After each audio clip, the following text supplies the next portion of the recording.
Hello. Well, I can absolutely guarantee you that the views and opinions expressed by me in this video are absolutely not that of my employer. So what did I want to sort of talk about? Well, I sort of want to make a video response to something I saw by AThatcher85. He expressed his want to go off grid, and there are a lot of people who are trying to dissuade him from that path, relatives amongst them. So, I'll get straight into it. Over here in Australia, we've got cars that run on gasoline and propane. Some that just run just on propane, but I've got one that runs on gasoline and propane.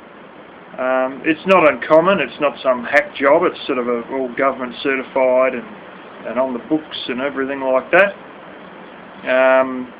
Between me and my parents, we've got 4 of them, one of which is my old car that I don't drive anymore. But when I go to talk about these propane cars, there are that many people, particularly when you have conversations with workmates and stuff like that in the lunchroom,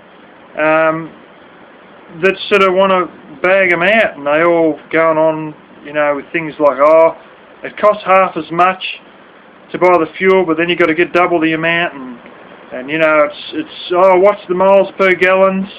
Oh, what's the how much do you get per tank? What's it cost per tank to fill it up? Well, what's that supposed to mean? I can get 15 different size tanks for my car. What's that even mean? All these sort of subterfuges of stuff, and I say to them, look, it's about dollars per distance, but they want to sort of always, drag it off into something else, and I sort of say to them, how do you know they're not worth it? How do you know it's no saving financially for the dollars per distance? Oh, that's just the word that's going around and this and that, and I say, would you actually own one? Oh, no, but that's just what I've heard. And you come to realise something. None of these people who can these blooming propane cars, who bag them out, have either owned one in the past or own one currently. Every one of these people, I end up saying to them, oh, how do you know? Do you own one? Oh, no. I say, well, I do. And I'm telling you right now, they're literally half the cost. Oh, but that must be just sometimes. I say, no, actually more often than not, it's less than half the cost to run these things. For dollars per distance. And then but they always fight it. They always fight it. And I sat there thinking one day, why do they always fight this? And it occurred to me, they don't want to have to sit there and admit that there's a better system than what they're currently doing. Because then, if a propane car is a better car than, if it's best for them to convert their car to propane than continue to run it just on gasoline, then the next obvious question is, well, how come you haven't done it? If they admit that there's a better way than they're currently doing it, straight up, the next question is, well, if there's a better way, how come you're not either doing that better way or trying to sort yourself out to start doing that better way? And let's face it, I don't think it's any different with people living on the grid trying to convince other people that they shouldn't go off the grid. It's pretty simple, really.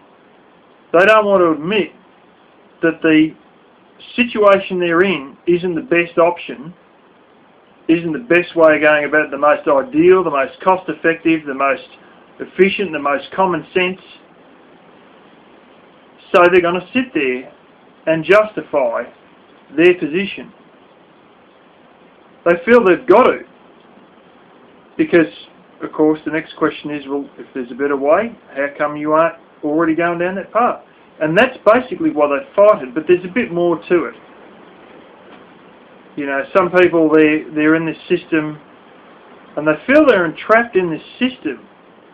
And of course then it's, oh, whose fault is it that I'm trapped in this system? You know, I'm stuck working this blooming job, I've got no other option but to pay all these bills. You know, I was there a few years ago working at a battery hen place, and it occurred to me during that time, my gosh, this is like apartment living. Okay, it's not quite that bad, but there's many aspects of battery hens that are similar to apartment living. First, they're crammed in one beside the other, you know, by umpteen tall. Secondarily, they're all, you know, running like hell to continue to have the services coming in.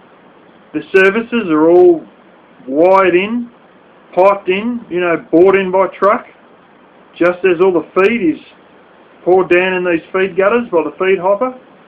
Feed's brought in by truck. The lighting's all wired in. You know, they're all hoping to hell the water line keeps flowing and giving them water. Except when you're in the city, just like those little chooks have got to keep laying these eggs, when you're in the city, you've got to keep working to pay these bills. You know, look at California, for instance. There's areas there where you can't have wood heaters because of the law. So you've got two options, if you can call them options. Electricity, that's too dear, or natural gas. And these people, these corporations, they can just name the price and whack the bill in your letterbox and you've just got to pay it. And if you don't pay it, what happens? They cut the gas off and then you freeze to death. Or if all these other convenient services aren't there and there ain't food on the table and money in your pocket, you know, every week, your wife's going to leave you, or your kids will go hungry, or all hell will break loose in one form or another. You know, all hell will break loose, and you've got to keep running. You get like that little hamster on the wheel in the cage. You've got to keep running, got to keep running, got to keep running. You've got to keep flaming running to pay these bills. You sit there hoping that you're going to get overtime to be able to pay these bills, because you're entrapped in this system. So whose fault is it that you're entrapped in this system? Is it the global elite? Is it the big corporation owners? Is it, you know, America going down the drain, so I can't help my situation because America's going down the drain in general? Or is it China's fault for bringing in too much stuff that's, you know, that cheap that we just can't compete with them? Or, you know, do we need more unions to get a better deal for people? Or what is it? Well, it could be some of those. You know, I know that China is playing shenanigans with the currency exchange rate. But there may be a hard truth that you don't want to look at, that many of these people don't want to look at. And that hard truth may be that they spend their money on a lot of crap. Just crap.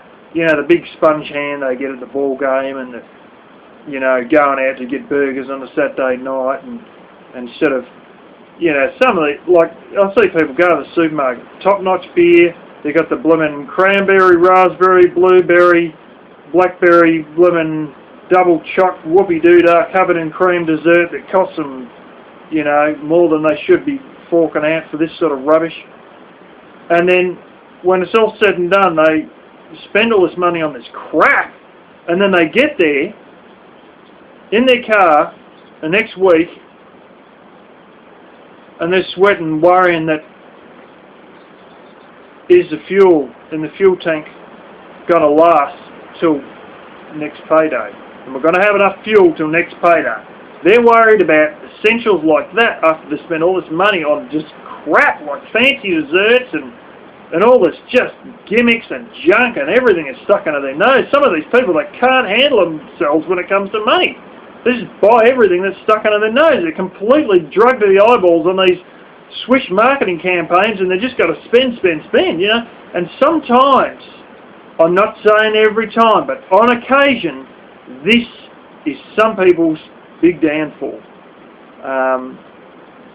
And, you know, the pure fact that they just don't want to lose any face, saying that they might be in a system that, you know, isn't as good as living the off-grid life. And I can tell you right now, I've been in the off-grid world for 2 years now. I've been living off-grid for 2 years. The grass on this side, out of the battery hen farm, out of the hamster cage, the grass out here is so green you didn't even know they made grass this green. So while your fear of how you're going to look to your relatives, of keeping up with the Joneses, of not looking like a dumbass or a weirdo, if you feel that going off grid is going to put you in the same realm as being a weirdo cult member, oh, that's a cousin who joined a cult and he's out there doing who knows what and God knows where. If you feel that's what's stopping you from going off grid, then fear is what's holding you back. But yeah, I might make a little part 2 to this.